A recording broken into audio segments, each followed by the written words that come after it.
উভতি চাওঁ আহক। চকুৰ পচাৰতে পাৰ হ'ল আন এটি ঘটনাবহুল বছৰ। এই বৰ্ষটিত বিশ্ববাসী সাক্ষী হৈ ৰ'ল অভূতপূৰ্ব কিছু ঘটনাৰ। জানুৱাৰীৰ শেষত কৰোনা অতিমাৰীয়ে আক্ৰান্ত কৰিলে বিশ্ববাসীৰ লগতে ভাৰতকো। কৰোনা অতিমাৰীৰ প্ৰভাৱক নিয়ন্ত্ৰণ কৰিবলৈ বিশ্বৰ অন্যান্য প্ৰান্তৰ লগতে ভাৰততো মাৰ্চ মাহৰ পৰা আৰম্ভ হ'ল প্ৰথম পৰ্যায়ৰ লকডাউন। বহু লোক মৃত্যুমুখত পৰিল। লকডাউনৰ প্ৰভাৱত আৰ্থিক মন্দাৱস্থাত পৰিল সমগ্ৰ বিশ্ব।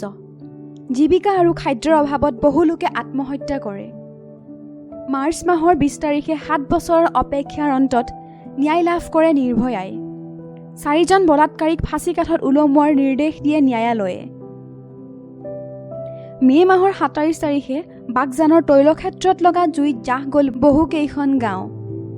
আন বৰ্ষসমূহৰ দৰেই অসমত বানপানীৰ ভয়াৱহতা অব্যাহত থাকে।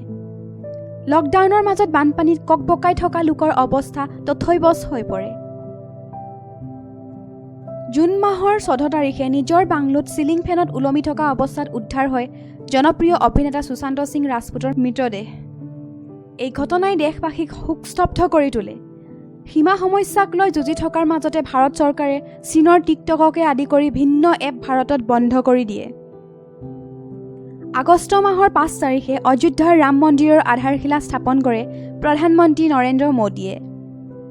আমেৰিকা যুক্তৰাষ্ট্ৰৰ ৰাষ্ট্ৰপতি নিৰ্বাচনত ডনাল্ড ট্ৰাম্পক ওফৰাই জয়লাভ কৰে জো বাইডেনে। আৰ্কিটেক্ট অনভয় নায়কৰ আত্মহত্যাৰ গোচৰত ৰিপাব্লিক টেলিভিছনৰ আঁতধৰোতা তথা সাংবাদিক অৰ্ণৱ গোস্বামীক মুম্বাই আৰক্ষীয়ে গ্ৰেপ্তাৰ কৰে নৱেম্বৰৰ 4 তাৰিখে।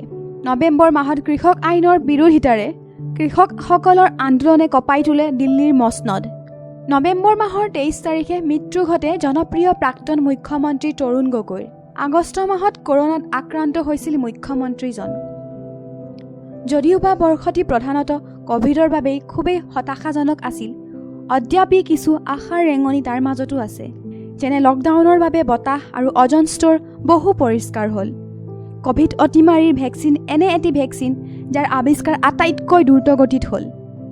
আটাইতকৈ সুখকৰ কথাটি হ'ল যে লকডাউনে মানুহক আপোনজনৰ কাষ চপাতো সহায় কৰিলে। ব্যস্ততাৰ অজুহাতে অনা দূৰত্ববোৰ নৈকট্যৰ ৰূপ ল'লে। News desk report Brahmaputra live.